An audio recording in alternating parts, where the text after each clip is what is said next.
come up, so he's not able to make it. And Trevor.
Yep. All right. Are you okay if I start, Trevor, or would you like? Okay. We recognize that the Hogan Administrative Center occupies the land of the Ho-Chunk people. Please take a moment to celebrate and honor this ancestral Ho-Chunk land and the sacred lands of all Indigenous peoples.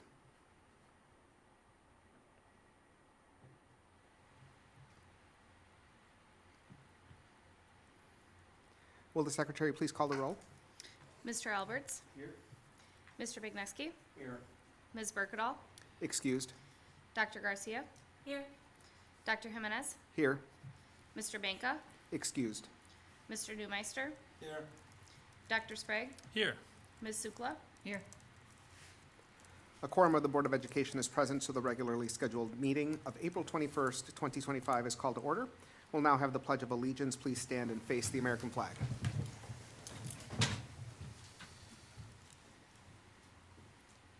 I pledge allegiance to the flag of the United States of America and to the republic for which it stands, one nation, under God, indivisible, with liberty and justice for all.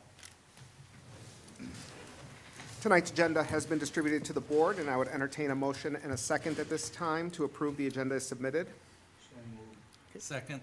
Moved by Mr. Bagnuski, seconded by Mr. Newmeister to approve the agenda as presented. All those in favor, please signify by saying aye. Aye. All those opposed. That motion has carried, and we do not have any public speakers for this evening, so we will move on to the consent agenda. So the consent agenda is a mechanism that is used by the board to deal with routine business that must come before the body. Are there any items that members want to remove from the superintendent's consent agenda? I'd like to remove the central renovation bid. Is there any other ones? Hearing none, if I could have a motion and a second to approve the superintendent's consent agenda except the high school central renovation bid. I'll move to approve the items on the superintendent's consent agenda with the exception of the high school central renovation bid. Is there a second? Second. Okay. Moved by Dr. Sprague, seconded by Mr. Bagnuski to approve the superintendent's consent agenda except for the high school central renovation bid. All those in favor, please signify by saying aye. Aye. All those opposed. Motion has carried, and we will discuss the bid for the high school and turn over to Ms. Sukla for her questions. So the bid that's being recommended is the lowest bid, which is nearly $1.5 million. As I recall, the discussion at this table was it would cost us, originally the email said it would be a low cost, and then the discussion was $1 million. So help me understand the budget for this. Yeah, that's a great question, and Joe Ledina has some answers, and we can talk about it further. Yeah, so thank you for bringing that up. So just a couple things as it relates to this. Number one, as we were looking at bids, one of the things that came out from the three generals that they talked to was they were really having trouble getting some bids from the subcontractors, if you will. There's a lot of work going on, and so the numbers went up a little bit there. But just to kind of break it out a little bit more, to give you some costs that, in that 1.5 million, to do the, roughly to do, add the foundation offices, where we're adding a floor kind of in the, if you will, the entryway of the Travis Street. So we're putting in a floor there for the foundation office. That's about 130,000 for that. We have to move an air handler, move it up onto the roof, which gives us additional space. That was about $400,000 to do that. And then when you look at the breakout, we're renovating 8,700 square feet. It comes out to be about $183 a square foot. So it's a little bit higher when you look at that cost per square foot, what we had anticipate. But those are the reasons why when we Wait. look at that. It's 50% higher than the original bid, and I'm just wondering, is this an indication of costs going up that significantly? And is this, Yeah.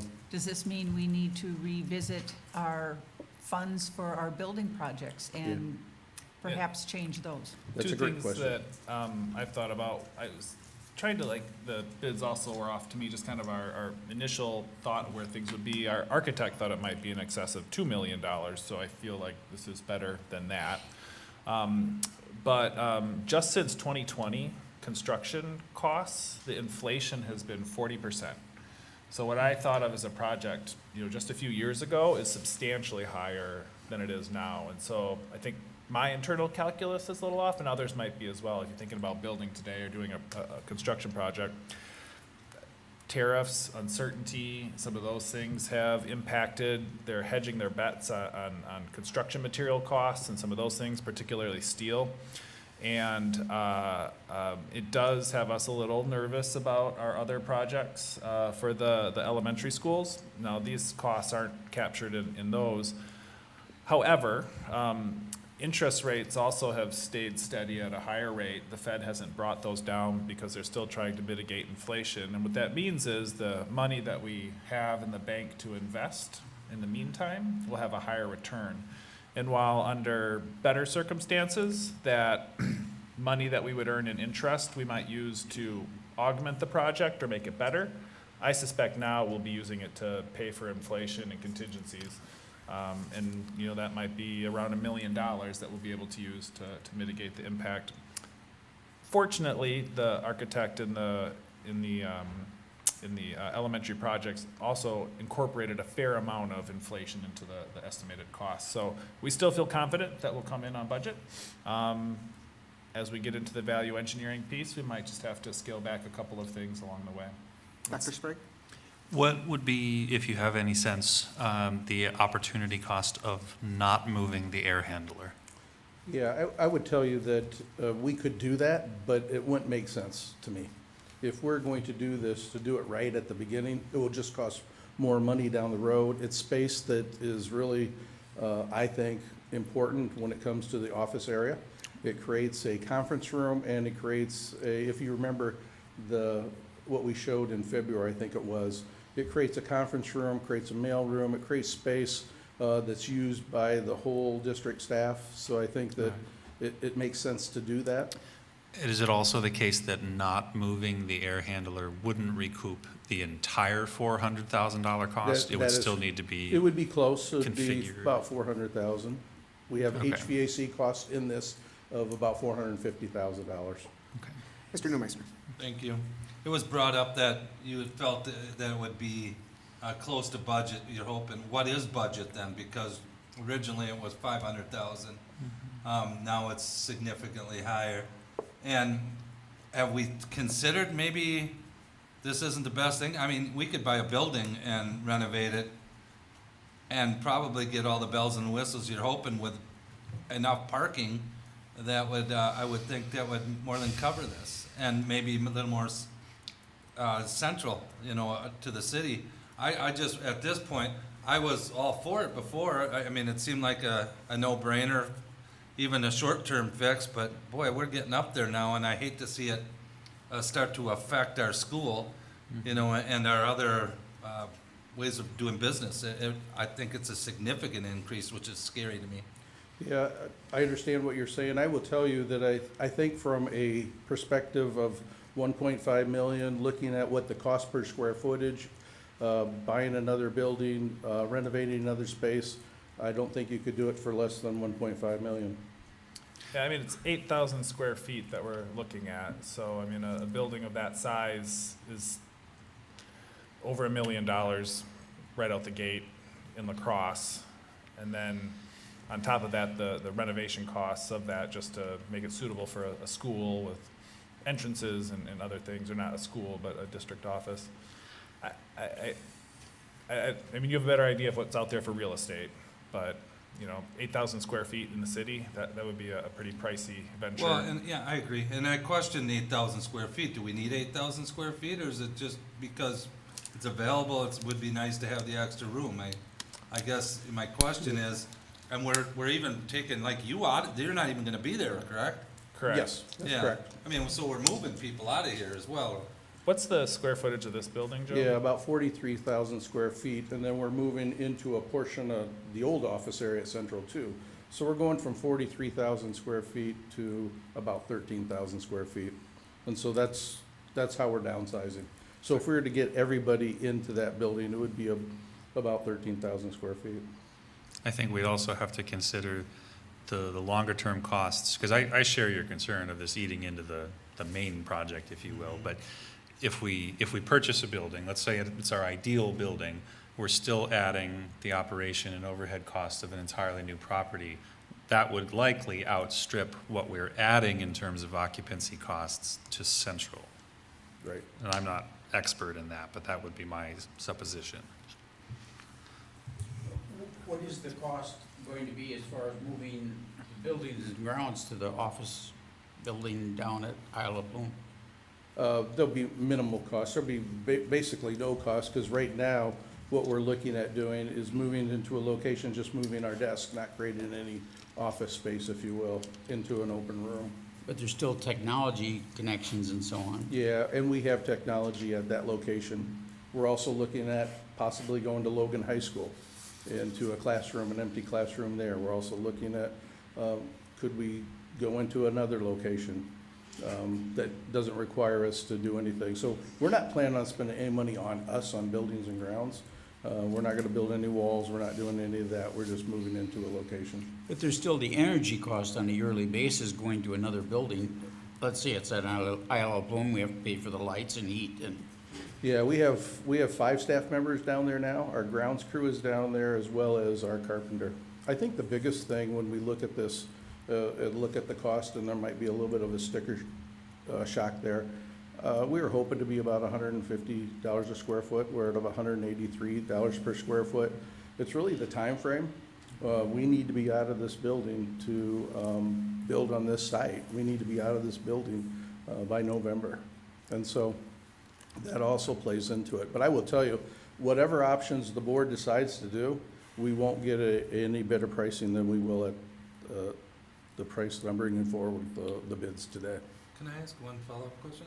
What is our average cost to operate this building? Oh, I I could, know it's a pig, so I'm assuming a lot. I could look that up. I Okay. want to give you a right number, so I'll have to look that up and give that to you. But utility-wise, we're probably at about $60,000 roughly. Annually? I'm estimating that. I could give you the exact number. I round it, that's close Yeah, enough. yeah. I just, that's one thing that popped in my head. I mean, to operate this is expensive, so. Yeah. Our 5-year average, this was 3 years ago, was 121,000 a year to operate this This building? site. Yep, that includes heat, electric, water, sewer, fire, snow removal, pest control, supplies, basic repairs. And we're sitting on about $5 million of repairs in this building right now, and any day the boiler could go if we fire that thing back up, which would be a $500,000 project in and of itself. Those are funds that we will save every year by not being in this building. Not that you think of it in those terms, but, it'll pay itself off in It does 12 work, years. so. We will not see any increase in utility costs at Central by us being there, because all the spaces are being used now, so we won't see an increase in cost by us moving there. That helps, thanks. I mean, I've heard talk at this table about the costs have increased a little bit, but we were originally told this was gonna be a low cost to move to Central. Now we're looking at $1.5 million, and we're looking at a tight time frame. So I feel like we're between a rock and a hard place here, and as a board, we're kind of wedged into a corner to spend a whole lot of money we didn't know we were gonna spend. And it makes me extremely nervous, we're wondering how the other two projects are gonna come out money-wise. I'm very concerned. Is there even, like, again, I think this is too late to even be considering, but is there even rental space in this community that we could rent until we are gonna have some empty buildings once we get this torn down and this built, and I'm just trying to figure out, like, are there even other options for us? What were we paying for rent over at the Village, Patty? Do you remember what, it was like 30,000 a year? Yeah. And that was the size of about this Hogan Administrative Center. For the amount of space we would need, it would be 5 or 6 times that. $150,000, $200,000 a year in rental space costs. is not cheap. In the parking lot that we lease down at Polytechnic is about $6,700 a year for that space. I will say that's one of the reasons when we shared everything in February to show you what we were kind of looking at, we kind of knew the costs were going to be a little bit higher than we expected. Did not know what they would exactly be, but we knew that that was going to happen. That was one of the purposes that we wanted to show you that in February, what we were looking at.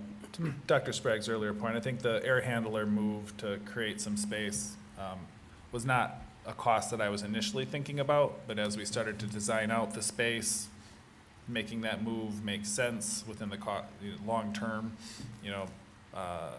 suitability of that space, that's $400,000. That would have put the cost much closer to about $1 million that we had initially kind of projected. But as we started to fill out the space with the people that would be there, it was clear that, that space will be needed in order to just have a meeting with folks in a conference space, or to distribute mail, basic functions that an office needs. I think I would want to point out a comment that Mr. Lavina made and make sure that we are clear to remember that costs will only go up the longer we delay. And so I think it's important that, yes, this is a higher number than we expected. Yes, there's a lot going on at the federal level and internationally that is causing a lot of these costs to go up. We're doing the best we can given the situation we're in. And I'm sure that the administration will be judicious in ensuring that we use the funds as best as possible and stretch them as far as we can to ensure that our project goes as successfully as it can. Our intent is still to restructure our budget, within the funds that we have available in order to make this affordable within our existing budget to the best of our ability. Okay, and maybe I need to explain this as far as these are capital improvement funds. Yeah, this is not And so coming out of the this is- referendum. We have capital improvement funds that Joe comes to every year and explains all the projects, right? It's $2.7 million of allocated funds of capital improvement. So if this project costs a bit more than we had intended, it just means that other projects that we have Budgeted in the for. capital improvements are going to be maybe delayed. So Yeah. if that helps, it's not taken out of operation funds for the year, it's your capital improvements. And Joe, of course, will go through that in May with you as far as how those funds are being allocated. And this part of central renovation will be part of that for 25-26. I have my third question, if I could. So I think it might be helpful to know what is going to be postponed because of this, because obviously it affects the schools that are currently operating. And, there was some big ticket items that we had planned on doing, a roof. I know the bleach was already in the works at Logan, but there's a lot of things we were talking about, and I just wonder what's going to be put off, if it's possible to even tell that yet. Yeah, I can share that with you. I couldn't tell you off the top of my head, but I could show you the projects that we have planned. May 5th is when I share that, and so right now we have the greenhouse that we're working on. We have the roofs at Logan Middle. We have the bleacher project at Logan High School. Those are the big ticket items that we have, along with these here. We'll have some roofing that I'll be bringing forward at Longfellow. We have track replacements that I'll be bringing forward. All of those things are gonna happen. They'll still be within the budget. We're upgrading, and I'll go into further detail when we meet, the EBD rooms, special ed rooms. We're upgrading both of those at both high schools. Those will still be in the budget. And so those will be the things we'll be addressing along with the central move. I just want to be clear, the projects that you named, like the bleachers that are in progress This- now, that's all part of the same fiscal year's budget, that 2.7 Yeah, million. that was last year's fiscal Right, year. that we're still so- working through, and Yeah, so the that's projects. done this summer. The Okay. greenhouse done this summer. Logan Middle roofs that you have approved all those bids. And they'll be done this next year. I think you had a question ahead of me. It was more just about, I can't remember, but some of the buildings that are obviously closing, were there any capital improvements that were scheduled for those that? No, we took all those off the books, and Okay. you'll see that when I bring that forward to you. We put them under no time frame, just assuming that they'll be, all those projects will be gone. Kind of what we did with the Lincoln in the capital improvement book. They still are there, so we know those things need to be done. But we put them under no time frame, assuming that the board would not want to do any of those projects. So I moved those down, which helped tremendously, quite frankly, when you look at the costs there of those schools, the Hogan. You are Spence, correct, all those Emerson. projects came off the books, so anything that we had anticipated at Hinchin or Emerson or Spence, we do not have to do now. I guess time is of the essence, but it seems like we're asked to make a decision now, but we don't know, I mean, we're being told there's a report gonna come to us in 2 weeks. I don't feel like I can make a decision today without that report in front of me. And I would prefer to approve this project in 2 weeks when we get that report, rather than tonight. And if, I don't know the proper protocol to table this, but, and I understand 2 weeks is 2 weeks and it's important, but I feel we have an important job as well. Can I bring up one more thing? It's good. Oh, it's good. I'm sure it is. The one thing I've realized, you get sticker shock no matter what. I mean, we're building a shelter at a park, and the bids came in at $800,000, and we got it all the way down to 5-something. To me, that still seems absolutely crazy, but it never ceases to amaze me, the cost of doing business, especially if you're an entity of either city or state, or, so, in that aspect, I understand it a little more, knowing that everything seems to be a little higher when we do business this way. But yeah, I just think we're concerned more than anything. Yeah. We don't want it to affect anything else that, is for the kids. No, rightfully so. Joe and I talked for a long time on Friday. I'm concerned also. Yeah. I also see what's going on in the world, and people give you the bids they give you. There's not a lot of haggling with construction companies. Oh, no, not now, especially, yeah. They're hedging their bets both on labor costs and on material costs.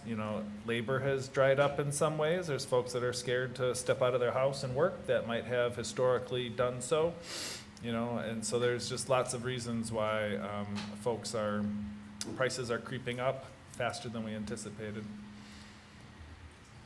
And I know I brought this up and you're sick and tired of hearing it, but still, I don't believe we're looking long-term at these projects. We just talked about $400,000 on Logan Middle. Logan Middle's population, Logan High School's population, Longfellow Central, their populations are going down. They certainly could be combined, and we'd close 2 of the, middle schools that are aged and cost us hundreds of thousands of dollars year in and year out. And so if we took a whole look at the entire district, I think we could make some different decisions. Hearing the conversation kind of die out, is there a motion?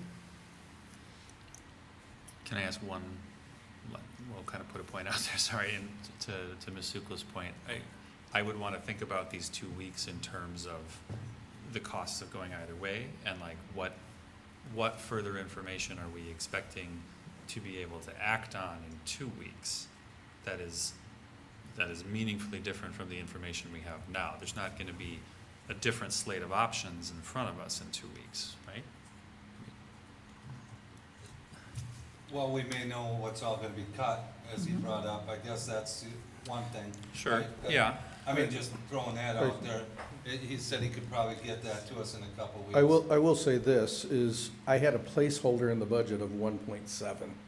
And so For this? I did, Okay. not knowing exactly what would happen. And so I had that placeholder, so the projects I was planning on doing with it are still there. It allowed us to do a couple more. Now, I just use that as a placeholder. I saw where pricing was going, and so to plan ahead, I didn't want to wait till this last minute, and so that's why I did that. So, for example, if you looked at the CMI book, somebody had mentioned that. There's 323,000 for Hinchin Elementary, that would come off the books. 375,000 for Spence, that would come off the books. 149,000 for State Road. Any of those costs will be incorporated in this new project and not need to be spent there. 93,000 for Emerson. 155,000 for Hogan Administrative Center. So, quick math, 100 grand, 423 plus 375 is 800,000, plus State Road is 950, minus the Hogan Administrative Center, 1.2 million dollars would come off the books just for all of those projects that, because the referendum passed and because we're leaving Hogan, they would not need to be done. And so the impact of this is relatively light, all things considered. Light on the capital maintenance budget. Correct. Am I misunderstanding, though, that you're counting those things that were already slated to be off the books? This isn't, These are listed in our capital maintenance improvements for next year. not under the no timeline, like he was They talking will now go to no Yeah. timeline. I- So these projects that were budgeted for last Right. year will no longer need to be done, so they'll go to no timeline. And so that frees up the room in order to do a project like this. I mean, my, And Dr. Garcia Oh, sorry. has had her hand up. Joe, is there a deadline on this bid, or is there an expiration date on the bid we've been given No. for the improvements? What typically happens is we time them for board approval. So we time this one for board approval at this meet, so when we put out the bids, and we do that for a purpose. So then we start, once you approve it, then we start the contract. So we start dealing with the contract with the general contractor in this case. And so once he gets our contract, then he goes and gets a contract for every one of his subs. And so he starts that process. And then the first thing they do is start ordering equipment once all the contracts are in place. And so that's the process, that's what I plan for when we do the timeline. We were very aggressive in designing this building. We did it fairly quickly. We did it right, but we did it fairly quickly, and so based off that timeline. So this would delay work because the contracts couldn't be issued by 2 weeks, but By I just wondered approxim- if it would have to go to bid again, if a 2-week delay. Yeah, and I would say, I don't know that we would want to put it out for bid again. We lose all credibility if we rebid something once we've done that. And so I would, we could do some, re-engineering, but we wouldn't want to set it out for a bid. But it would put us 2 weeks behind.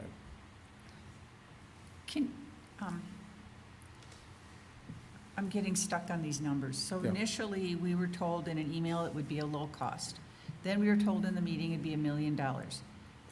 Now you're saying you really budgeted 1.7 million, I and it just- comes in at 1.5 million. These numbers are moving around kind of fast and furious, and I'm getting mixed up. No, so I put a placeholder in my budget so I could plan on other projects that needed to be done. And I was conservative, very conservative in that number so that I could plan for the other projects, okay?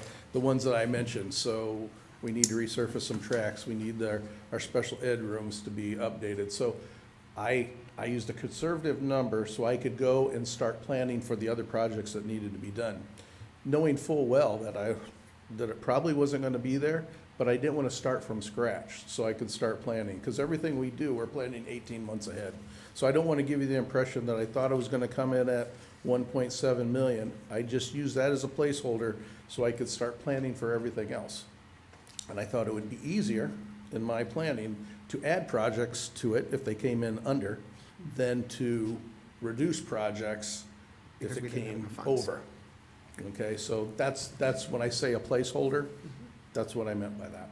In other words, you are using good budgeting in order to ensure that we have the projects that we can do and not have to make somebody unhappy because you have to remove a project because we didn't do some good budgeting on the front end. Correct, and knowing that I need to bring you those projects in 2 weeks on May 5th, so I wanted to be prepared. I start preparing for that presentation for you Correct. to the board.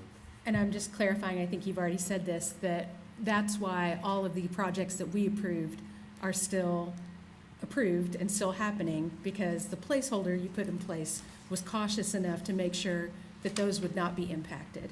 Yes. So projects that will be impacted would be things that we approve the next time you bring the next fiscal year's projects to Yes. us, which we haven't looked at yet. You haven't looked at yet, but I kind of mentioned those because there's a lot of big Yeah. ticket items in there. Yeah, The I two meant it in a tracks, good way. the two It's like, tra- it's yes, not up yep, on our right, calendar right. yet to see it, Yep. and then we'll Mhm. see it and we'll approve it. Yeah. Right. The one quick thing I was gonna say before was just that my concern would be, obviously, that something critical and large happens unexpectedly, right? And that, it seems like that, more than the additional cost, which is Mhm. significant, right, is what would potentially take some wish list, not even wish list items, but important, but not mission critical items off the table Well, for the one of next the year. things, and that's a great comment, and Ms. Sprang would be able to tell you that, but every year when we close out capital improvements, money goes into a fund and for the sale of the buildings. So we've sold Roosevelt, we sold Jefferson, and so that money is sitting in an account for emergency purposes. And so it's always been sitting there in case something went wrong, we wouldn't have to necessarily use capital improvement dollars for it. Now, it would depend on what that cost would be, but we plan for that. And so we have that emergency funding, if you would, when we return those capital improvement dollars in. And so we have that. I will tell you, when we pass the referendum and right sizing, and I just told a group this last week, the great thing about passing that referendum, number one, we're right sizing our district. Number two is now we can invest in buildings that we have, and we'll be able to do more with those capital improvement dollars. So, but we do have money available for emergency purposes that are designated just for buildings. Is there a lot of history of those funds being dipped into that we could maybe predict a little bit of the Like future? floods that. Ab- For instance. Insurance paid for that, Yeah, but, okay. no, we haven't had a lot of history. Very fortunate that we haven't had that. This building scares me to death. If we were to stay in here any longer, that would be one of the, I would be really concerned about. But it really helps taking some of our older buildings offline. Lincoln, Emerson, Spence. Mr. Bagowski? I don't know, I don't believe we've talked yet what we're going to do with Emerson, Hinchin, and Spence. Well, at this point, the item is just about the central renovation and the budgeted bid. So I would need to keep it focused on that conversation. Yep, those will certainly come up over the course of this next year. Can I just say, you had brought up that you lose all kinds of, bringing it out to bids again, you think you lose a lot of, well, clout or whatever you want to call it, but it happens all the time. I mean, the city does it all the time. If something comes in over budget, they bring it out for another round. Now, the one thing that we don't have on our side is time, right? Because we have to be out of here. But I hope that, that down the line, you don't lose credibility. I mean, it's normal for, any city and state entity to, if something comes in way over budget, let's set it out for another round. But I understand this one, I do, just because of the timeline, but I'd hope as we move forward that if something comes in, that doesn't hold us back, thinking we're gonna lose credibility with anyone, because ultimately they want our business. And if they don't do it, somebody else will, but I'm just bringing that up. Well, I think that's absolutely the case. it's way out of bounds and we have to redo scope and essentially put out a different bid package, totally makes sense to go back out to bid. And I think the city's done that before. I've done that on other projects in the past. You have to rethink what you're doing if you get the numbers off. But if you send things out with not knowing that, I will tell you, about talking to contractors in my years of experience, one of the things that's critical is that if you do a project and send that out without acting upon it in some way, there has to be a really good purpose. I will tell you that down the line, people will not, they put a lot of effort into these bids. When we look at the new school and when we look at the additions and even this project for 1.5, those contractors put a lot of time and effort into the last 2 weeks in preparing for this. How many bids did we get? 3. Okay. Well, I'm glad it wasn't one. I am glad, so am I, yes. Well, at this point, I think we have talked over these topics. I think we've kind of repeated ourselves in the comments that we've said, so I think I'd like to move to a motion on this topic. I'd like to approve I'll move to approve the bid recommendation as presented. Okay, is there a second? I'll second. Okay, moved by Dr. Sprague, seconded by Dr. Garcia to approve the high school central bid renovation document on the consent agenda. All those in favor, please signify by saying aye. All those opposed? Opposed? Opposed? Me, aye. Okay, so that's 4-3, and so that does pass. And we will move on to the board consent agenda. If I could just swing back around to the existing agenda, we didn't talk about it specifically, but I did want to highlight that grants and contributions to the school district totaled $116,000 for March 2025. It is incredible how generous a community we have to provide grants and opportunities for our teachers to do great and amazing things. La Crosse Public Education Foundation donated a ton of money, which is incredible. Longfellow Middle School PTO, Franciscan Sisters of Perpetual Adoration, individuals, the St. John's United Church of Christ, La Crosse Tribune, Toyota of La Crosse. It is awesome to see all the different partners that we have that give money to the school district to value public education. So I just wanted to highlight that real quick. Thank you. Moving on to the approval of the board consent agenda, is there a motion to approve the item on the board consent agenda? I'll move to approve the item on the board consent agenda as presented. Is there a second? I'll second it. Moved by Dr. Sprague, seconded by Mr. Newmeister to approve the item on the board consent agenda.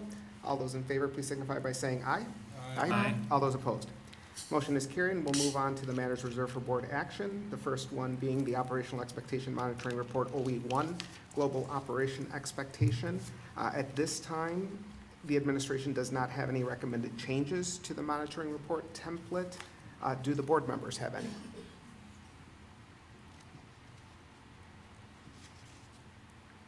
Hearing none, then without objection, we will approve the Operational Expectation Monitoring Report as presented. Since it has no changes, it'll just stay the same. Is there any objection to just moving on and moving to our next item on the agenda? Hearing none, then let's move on to linkage summaries. And so this was a linkage with the La Crosse Polytechnic High School students. Is there any discussion on this item?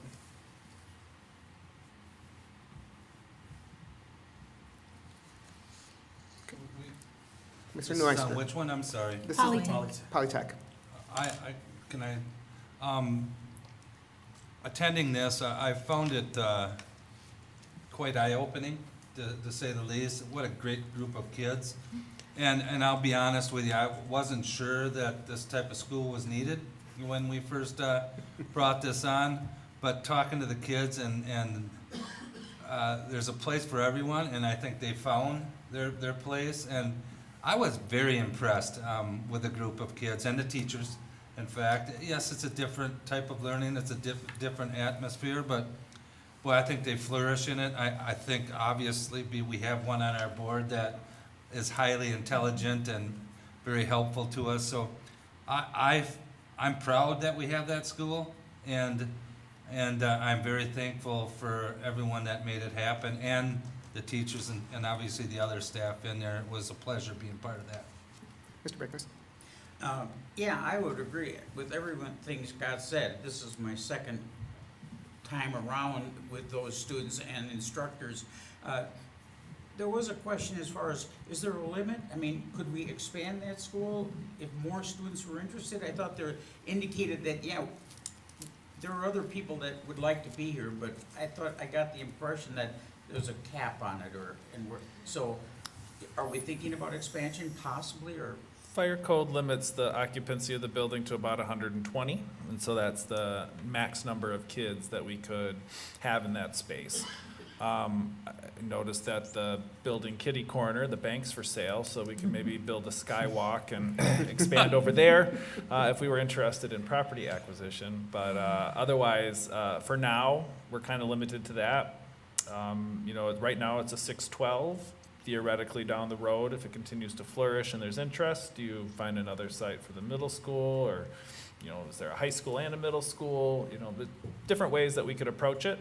I think one of the advantages of some of our charter schools is the size, though, also. It creates an intimate atmosphere, which I'm sure, Mr. Neumeister, you heard from the students that were there.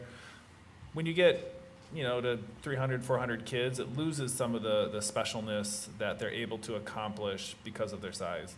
Now, there's staffing challenges and variations in class composition that can sometimes crop up that cause its own challenges, but for right now, what we're hearing is, we want to fill it out to 120 and make that available, but that might also be a good size.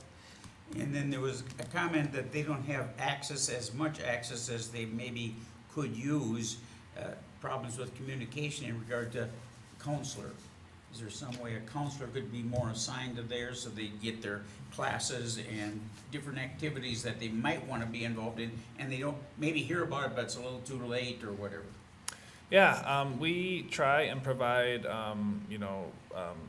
school counseling services at the national kind of recommendations, and the goal that we have in our district, which we generally hit, is about 1 to 250 students. And so at about 100, 120 students, they have a half-time person, and that person is there half the time.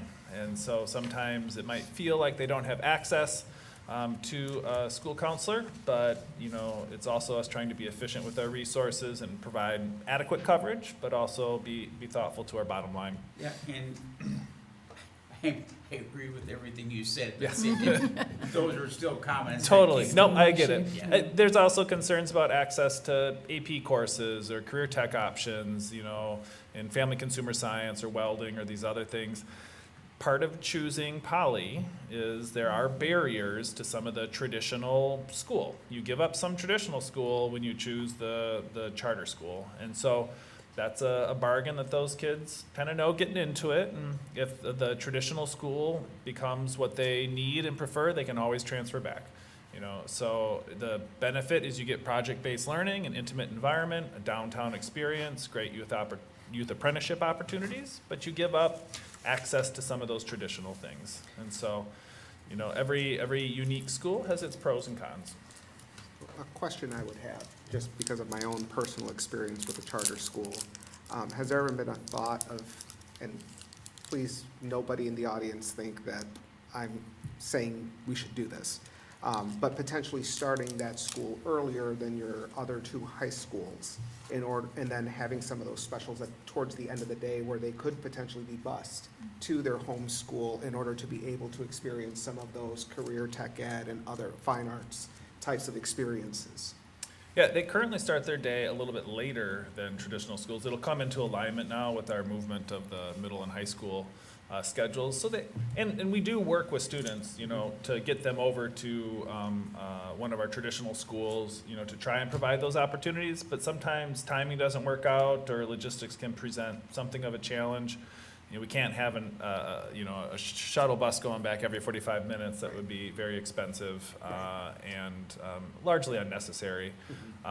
So we do work with kids. We do try and find opportunities. The students do attend our academies, the Engineering Academy, Health Sciences Academy, Culinary Academy, and others. And so they have access to the things that are district-wide. And we've figured out how to find athletic and extracurricular opportunities for kids as well. So we're figuring it all out, but like I said, there's pros and cons to go. Absolutely. You get something, but you might lose something. Correct. And that's a real life problem that we Yeah. all face. I appreciate that. What about like recruiting? Because they said they used to, when a few of the seniors talked about when they were younger, there was like recruiting days where, kids got to come and see what Polytech was about. They said those kind of disappeared. So True. just kind of, During the pandemic, some things kind of fell off. Ms. Steigerwald, did you have something? I just received a Parent Square, I want to say last week or the week before. So Parent Square is our, networking, our message center that parents receive. And so we just received information on open house for Poly. oh, nice. That said, we want to provide an opportunity, probably in late January, early February, in advance of our intra-district transfer window and the open enrollment window, so that families have a chance to see not only Polytechnic, but also Soda 2 and Soda 1 and Cooley Montessori and even our traditional schools. And so we're, Ms. Severson and Ms. Sherrill are looking into reestablishing an open house that we maybe once upon a time had, but kind of faded away through the pandemic, to provide that opportunity to folks. Get in the building, check it out, see if it's a good fit. Didn't they also go to schools? Is that true? I thought Oliver had brought up that when he was recruited, like when he was young, and he fell in, they seemed so excited about the school, he said he fell in love with it right away and knew he wanted to go there. I think they actually came to his school at that time with some of the kids. When LDI was at Longfellow, it was very easy to create that connection, in particular with the Longfellow students. It was harder or didn't happen at Logan Middle and Lincoln. And so we've, Ms. Sherrill and Ms. Severson have done a really good job of trying to create equal experiences for our fifth graders transitioning into middle school and sixth grade, and for our eighth graders going off to high school, to make sure that no kid feels left out, they have equal access. Some of those tours and experiences took up multiple days, and we also want to educate kids and continue on with those things. And so it's a delicate balance between providing the opportunity at the right time to the right kids, without being too onerous in terms of time. So I think everything that folks have mentioned are things that we also agree are things that we need to continue to refine and address. And I feel confident that next year will be better than this year. Any other comments?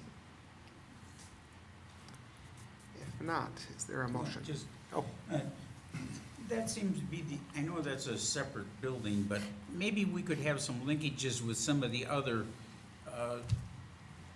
cohorts, I don't know, cohort's not the right word, but groups of students, whether it's construction or whatever, so we could interact with those groups of students also that are, I don't know. Like yeah. from the different academies? Yeah. Okay. I think that'll be a good conversation for the next board, after your reorganization meeting, to talk about, like, what are your linkages, what do you want to do, how do we want to adjust them, given that this is the last board meeting of this, this grouping. Trying my hardest. If you'd have brought up linkages when I first started, I'd have said, what are you talking about, Sure. linkages? I mean, so Yeah. there's a little difference after having been in it for a year, the value or lack of. Yeah, I think that's a great idea to connect with different groups of students in different ways. Any other comments? Hearing none, is there a motion to approve the linkage summary as presented? So moved. Is there a second? Second? Moved by Mr. Newmeister, seconded by Dr. Garcia to approve the linkage summary as presented. All those in favor, please signify by saying aye. Aye. All those opposed. Motion has carried, and we will move on to the next item, which is a closed session. So the La Crosse Board of Education will consider a motion to move into closed session pursuant to Wisconsin Statute Section 19.85, Sub 1, Sub C, for the purpose of considering employment, promotion, compensation, or performance evaluation data of any public employee over which the governmental body has jurisdiction or exercises responsibility, and Wisconsin Statute Section 19.85, Sub 1, Sub E, for the purpose of deliberating or negotiating the purchase of public properties, the investing of public funds, or conducting other specified public business whenever competitive or bargaining reasons require a closed session, to wit, the sale of Lincoln Middle School property, professional staff employment / resignation / preliminary notice of contract non-renewal pursuant to Wisconsin Statute 118.22 and administrator contracts. So Okay. moved. It only took me a while to get through that, apologies. So Second. moved by Dr. Sprague, seconded by Dr. Garcia to move into closed session. Could I get a roll call, please, vote, please, Ms. Steigerwald? Mr. Alberts? Aye. Mr. Begneski? Aye. Dr. Garcia? Aye. Mr. Newmeister? Aye. Dr. Sprague? Aye. Ms. Sukla? Aye. Dr. Jimenez? Aye, so we will move upstairs and we will be back as soon as the closed session is done. Great stuff.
Thank you.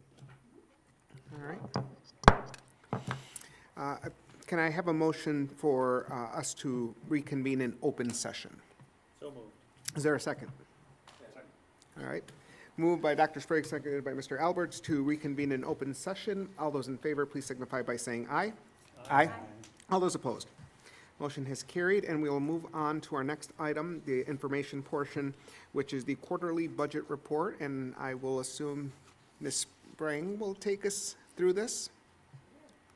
So this is for the third quarter already in this fiscal year, the end of March. Every month you receive the financials, and every quarter we try to go over them and see if you have any questions.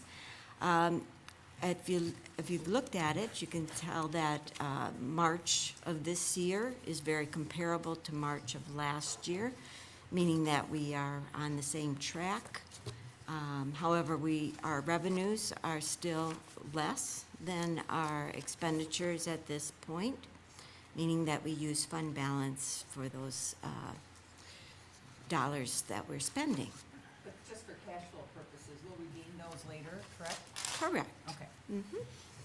And so then, as far as revenue, the last month in March, we do not receive any tax payments from our municipalities in March, but we do receive the special ed categorical aid installment, the state equalization aid installment, and the annual per pupil categorical aid payment, which is over $4 million. So those are very helpful.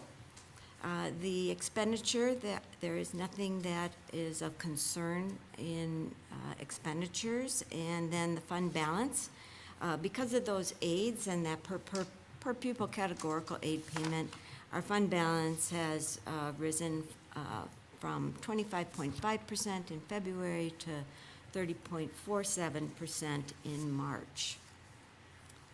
So if you have any questions as far as the detail of the operating revenues and expenditures, does anybody have Any questions from the any board? questions on what they've observed?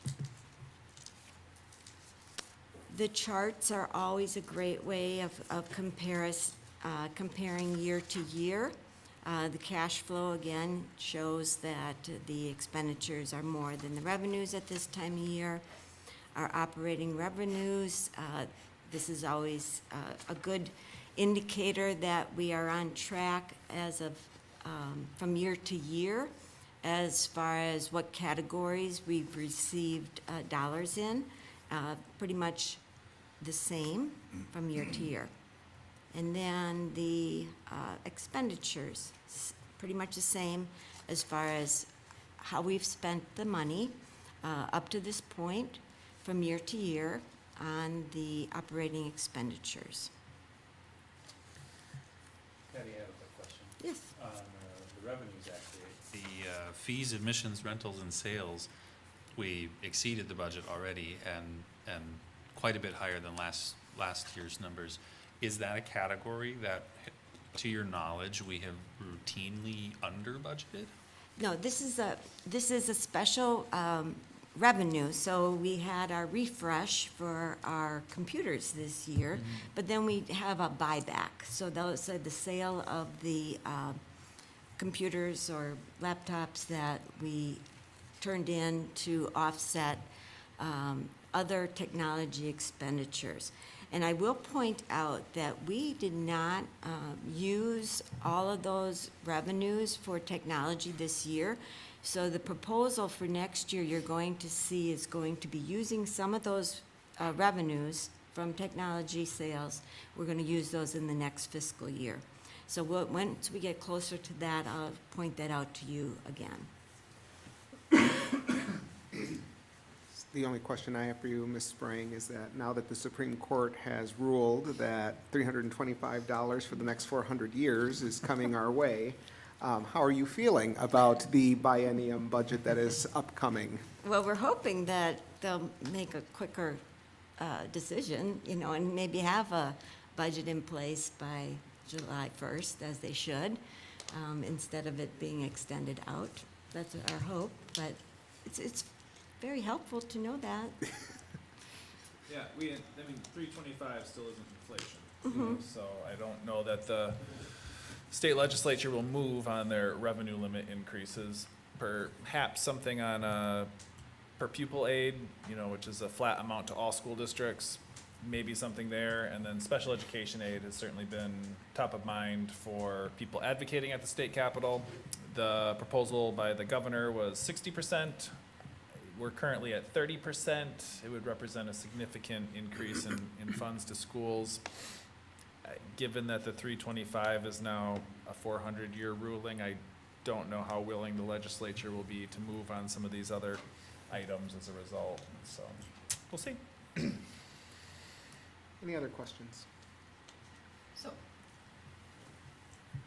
this is maybe a dumb question, but, so if the legislature, obviously the governor would veto it, but, can a legislature, like, say, like, 400 years, like, can we just can the legislature change it, or this is just into perpetuity, and 400 years from now, we'll be talking about how great this was, or?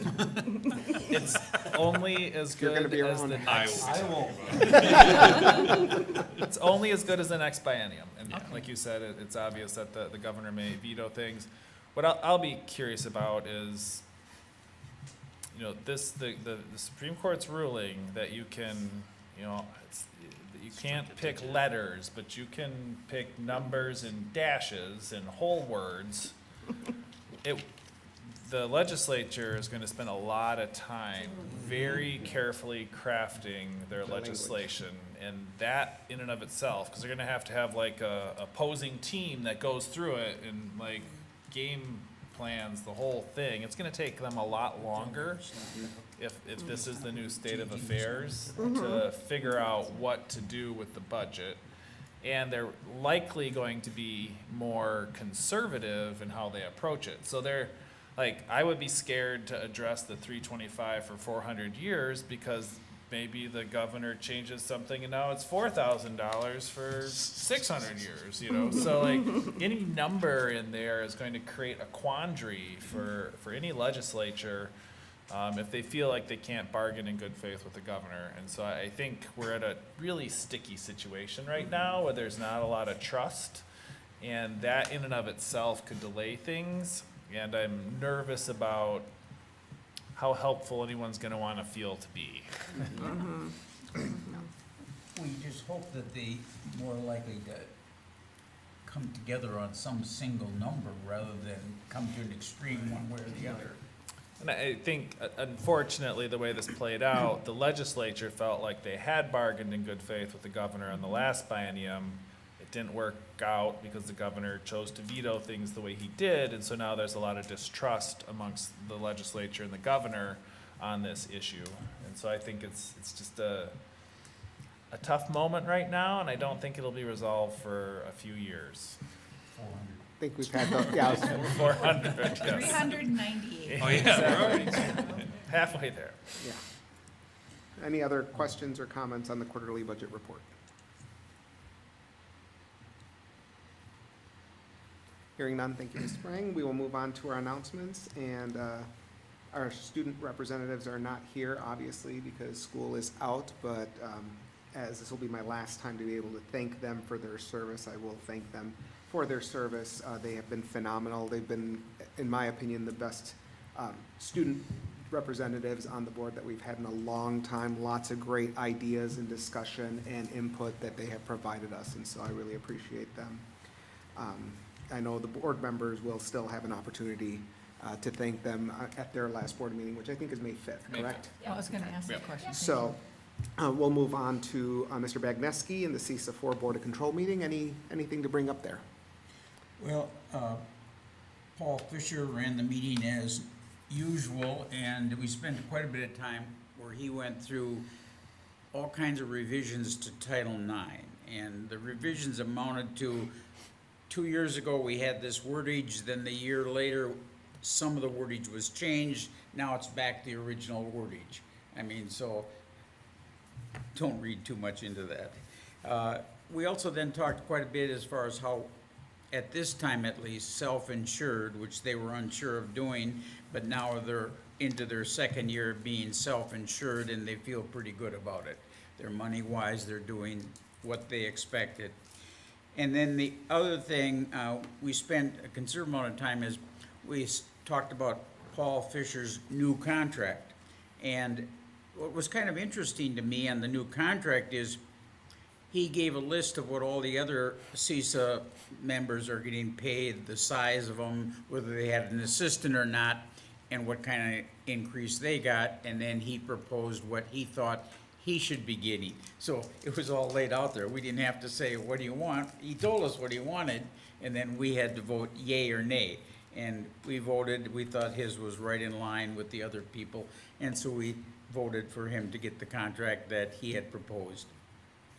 It was well done. I mean, I just think overall, good. But that was it. So if you have any questions, I can.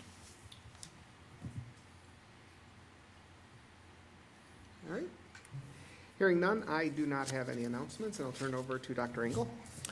First off, April 20th through 26th is National Environmental Education Week, and so it is fitting that we have a ribbon cutting for a solar project at Summit Elementary Environmental School tomorrow from 5 to 6 at 5 o'clock. If you get a chance to get out there, it'll be kind of cool. Cut the ribbon on a cool new outdoor learning environment with solar panels, help cut down the cost of electricity and create a sustainable future there. So that's very. We've got a whole shelter. Okay. May need it. Yeah. He didn't want to get his hair wet. I thought you were saying you knew a guy, but. I worked all day on this. So we're excited for that. And then April 22nd is National School Bus Driver Appreciation Day. We're thankful for our partners over at Go Right Way. Driving a bus is tough. You might have 60, 70 kids behind you while you're driving a vehicle down the road. No teacher would sign up for that. So our bus drivers truly are heroes, and we're thankful for what they do in getting our kids to school safely every single day. And lastly, it is the final board meeting for Dr. Jimenez, and I want to thank him for his service. We've got a clock for your desk and a certificate thanking you for your 6 years.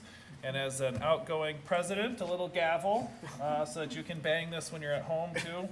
Memories. So, I thank you for your wisdom over the last 6 years. We've gone through a few things in the last 5 years that I've been here, and so your leadership and contributions to the board member has been greatly appreciated by me. I definitely enjoyed getting to know you more as the board president. We've got to spend an hour a week together, and so that has been great. And so you will be missed. Thank you very much. I would. You weren't able to be at our last meeting where well, got to say very nice things about Katie as well, who's already missed tonight. Yes. Also just wanted to extend my thanks and appreciation. I felt like I learned a lot from you over the 3 years that we've been on the board together. I know we will miss your dedication and your focus and your attempts at sometimes keeping us in line, but sad to see you go, but thankful for your dedication to the board, to the district, to the community. I appreciate that. Your thorough knowledge of Robert's rules. Your incomparable knowledge. But no, I appreciate everything you've done to help new board members sort of acclimate to the whole system. I have just learned an incredible amount from you. So thank you so much for being such a great example. I appreciate it. Yeah, for helping us along with this. It's great. Thank you. Appreciate it. I'm hoping that you leave a list of those Robert Rules of Order. I was going to say, I'll drop off the book. I've got the book right here. Yes. I was going to say, Laura. We usually refer to them as Bobby's rules, so. I'll thank you for, I appreciate, I think anybody that joins any board, you're obviously not doing it for the money. But I appreciate your efforts, and while we didn't always agree, I appreciate the hard work you put into it, you obviously care about the La Crosse School District and La Crosse in general. So I do appreciate that, and thank you for all you've done for the La Crosse School District, the community, and most of all the children and the staff, of course, but thank you. Appreciate it, thank you. And I just want to say, we all see at each meeting how fiercely passionate Dr. Jimenez is about public education, but what we don't see is a lot of things that he has to do behind the scenes as board president.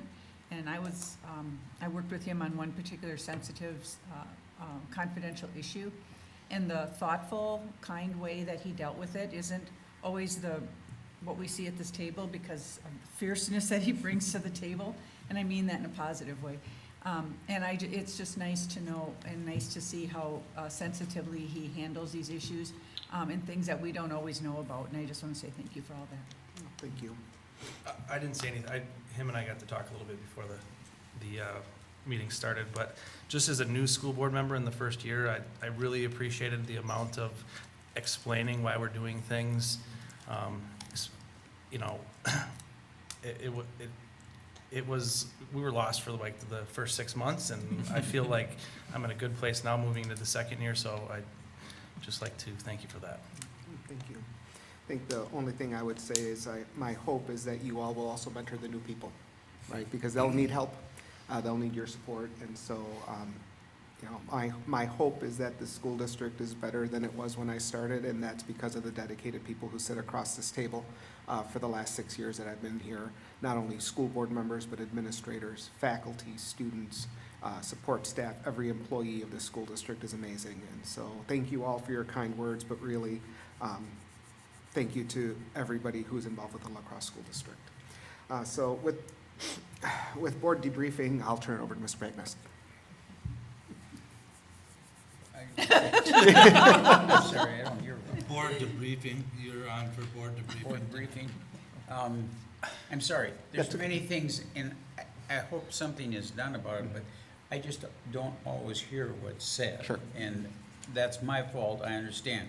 But, you know, if you're in a individual, if you have an IEP, I'd probably need one. You wouldn't be alone. And I would be there I too. need some support because, and my wife absolutely gets frustrated with me how many times I say, what? Or, huh? So anyhow, I thought tonight was a good meeting. I mean, I thought we had some good discussions over different issues, and sometimes, at least being, as Tim said, a first-year board member, the question why for me is not always asked. Somebody says, I want this, and then we vote on it, and I'm not sure why people voted yes or no. And so a lot of those why questions, I know people are going to probably walk out of here a little upset with this statement, but at the same time, I said a number of times that I really think our middle schools need to have something done to them. And some people roll their eyes or whatever, but I never hear back why. I mean, and if we're going to become a functioning board, I think we need to have those open discussions. Okay, you're voting no. Why is that? I mean, I think that why back and forth helps everyone along the way, and I'd like to see more of that. Wonderful. Amen. I support you on the middle schools, Jim, you know that. All right, well, with that, there's nothing else, then we will adjourn this meeting and we'll move into a workshop. Does anybody need a break beforehand? No? You're done. Okay, then let us adjourn this meeting and we will move right into the workshop on the board self-assessment.